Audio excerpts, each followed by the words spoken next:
Hello, and welcome to Tech Latest from Nikkei Asia, where we bring you the freshest updates from the technology sector in Asia.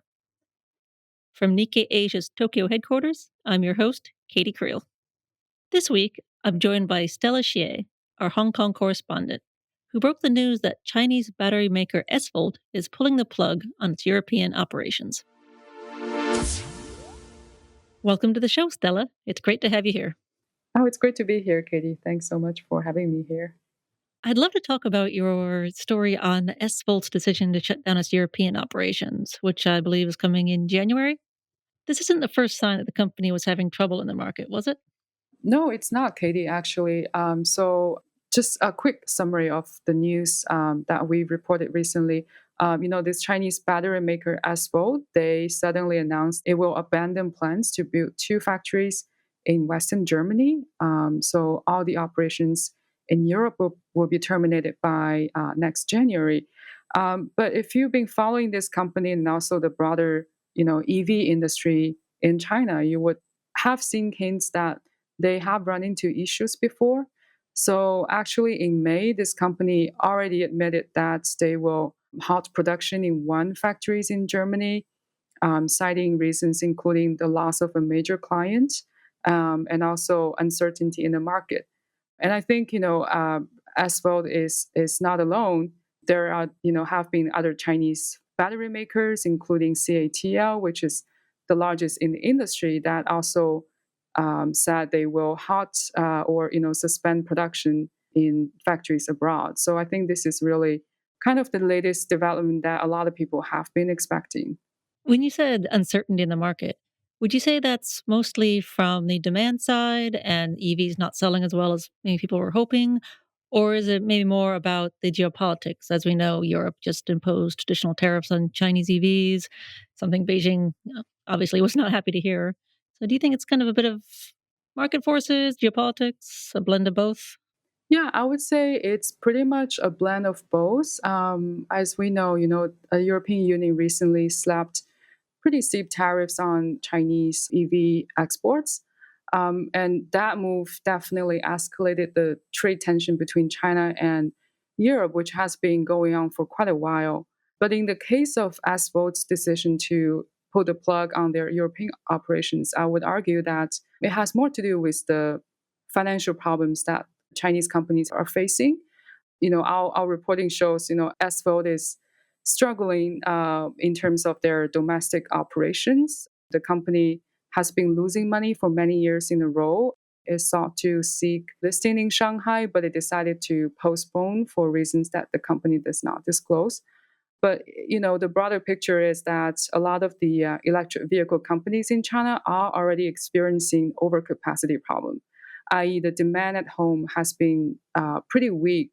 That there's just not enough customers at home that will buy all the electric vehicles that they produce, and therefore they're trying to look at overseas markets that can hopefully absorb the additional supply.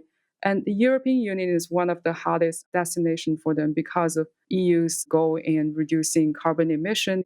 However, we've also seen from recent numbers that EV purchases in Europe has been cooling fairly quickly. I think that might be due to the fact, Germany decided to cancel buyer subsidies late last year. As a result, the Chinese companies are really struggling to break into those markets, and I think that plays a pretty big fact in their decision to halt the operations in those markets for now. That makes a lot of sense. And it's a bit ironic that the troubles back home that have given them incentive to try and break into overseas markets has, in a way, backfired because now these overseas markets, like the US and the European Union, are becoming worried about this influx. And like you said, the overcapacity at home is becoming an issue for them to deal with. And EU is worried that they don't want to be flooded with these, cheaper, more competitive vehicles. So it's kind of hard to see a way that Chinese companies can absorb or find someone to take off their excess capacity. Yeah.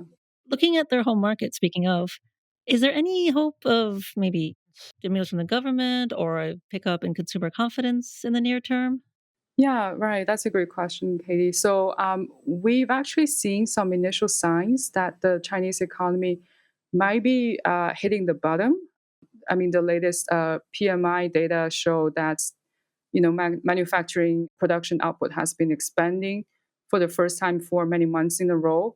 There has been a rally on the stock market after the government announced a pretty sizable stimulus, at least on the monetary policy side. But I would argue that we should be very cautious in terms of feeling that China is bouncing back. And the main reason is that so far all the stimulus has been primarily focused on just pumping hundreds of billions of facilities to help the banks, to provide banks with fresh capitals and to reduce interest rates. But none of those stimulus is strong enough to really stimulate or boost the domestic demand. And that's really the crux of the problem in the Chinese economy right now, i.e., the supply of goods from EVs to furnitures are just simply too large to be absorbed, not just by Chinese consumers, but I would argue that by probably consumers, elsewhere in the world. So it's a long term problem that many economists say we need more structural response to correct the market imbalance, and that's not something we have seen a significant sign that the leadership is willing to tackle yet. When you say a structural reform or structural shakeup, is that more about the Chinese economy, or is there also a component where the EV and EV battery industry in China may be a bit overcrowded and it was time for a shakeout anyway? Or is there something that could be done to just boost demand and that would solve the problems? Yeah, it was definitely both. I think the overcapacity issue in the EV industry we've been witnessing for quite a while is symbolic of the broader problems facing the Chinese economy. The main problem is, China reported the third quarter GDP that came in below expectations. Growth has been slowing down. The country is facing various challenges from pretty high youth unemployment to, really sluggish housing market. And the fundamental problem is that Beijing prefers to boost the economy by producing more stuff, by pumping more money into companies and factories and demand that they should, ramp up their production and output. But the government support towards the household so far has been fairly lacking. So as a result, you have an economy that's driven by government-led investments in so-called high-end manufacturing sectors, but you don't have enough demand to absorb those factors. So, and that's a structural issue that we've been seeing for years, especially during the COVID years, and that hasn't really been solved. And that what that means for China is companies will be actively seeking overseas market to absorb these additional supply, and that has already triggered a lot of pushbacks from overseas market, especially from Europe and the US. We expect more countries will put up tariffs to fend off this influx of Chinese cheap products. So I think this will be a ongoing trend that we should monitor closely. That's really interesting. That makes a lot of sense in terms of the kind of hurdles, just inbuilt hurdles facing the Chinese economy and its, arguably some of its most important companies. What markets do you think China could look to if it finds that Europe is just maybe not as welcoming or as feasible? And obviously, geopolitics makes the US not really a feasible target in the short term. Is there somewhere else that you think Chinese EV makers or battery makers could turn to? Yeah, it's a good question. I think actually Chinese EV makers have been fairly active in emerging markets like Africa, for example. I think they've been exporting huge amount of electric buses for cities, in South Africa. I think Southeast Asia would be another market where Chinese companies have been facing comparatively less hurdles in terms of export and market access compared to the EU. But I think, yeah, US would be a very tough market to crack, especially given the upcoming elections. And if Trump wins again, I think China will definitely face a higher risk of tariffs. So I think, yeah, apart from EU and US, I think China has been actively trying to win over, emerging markets in Southeast Asia. But it's still unclear whether those markets are big enough to absorb the excess supply that's just coming from Chinese automakers. Thanks, Stella. That was really fascinating and a great look at the kind of hurdles, structural and otherwise, facing China's EV industry. Yeah, It's great to have you and hope to talk to you again soon. happy to be here, Katey. Thank you so much. That's all for this week's episode.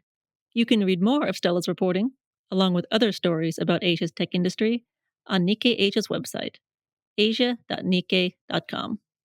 You can also subscribe to our weekly Tech Asia newsletter, which will be delivered to your inbox every Thursday. Lastly, if you enjoyed this podcast and want to support us, please give us a follow on whatever podcast platform you use. We also really appreciate it if you leave a review, as this helps other listeners find us. Thanks again for listening. Check back in next time for more updates on the tech trends that matter.